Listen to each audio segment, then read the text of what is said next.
என்னப்பா நீ சிட்டில வேலை பார்க்கறதா சொன்னாங்க, இன்னும் இங்கதான் இருக்கியா? அங்க என்ன சம்பாரிச்சிட்டு இருந்தனோ அதே அளவு இங்க சம்பாதிக்க வாய்ப்பு இருக்கும்போது எதுக்குன்னு அதான் இங்கே வந்துட்டேன். நம்ம ஊர் மாதிரி வருமா? நம்ம ஊர்ல விவசாயத்தை விட்டா வேற என்ன வாய்ப்பு இருக்கு தம்பி? விவசாயம் தானே மிகப்பெரிய வாய்ப்பு. விவசாயம் வாய்ப்பா? தம்பி இதெல்லாம் பேசுறதுக்கு நல்லா தான் இருக்கும், இறங்கி பார்த்தா தான் புரியும். புரிஞ்சு தானே இறங்கியிருக்கேன். நம்ம பூமியில விஎல்இயா இருக்கேன். உங்க இடத்துக்கே வந்து நம்ம பூமியில இருந்து சாயில் டெஸ்ட் பண்ணி கொடுத்துட்டு இருக்கேன்.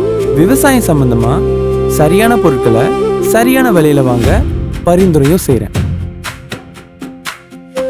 தம்பி அண்ணே 2 நிமிஷத்துல என் வாழ்க்கையை மாத்திட்டப்பா. போன அறுவடையில எனக்கு 2 மடங்கு லாபம்டா.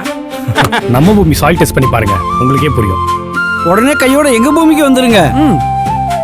நம்ம பூமின்னு சொல்லி பழகடா. சரிங்கண்ணே.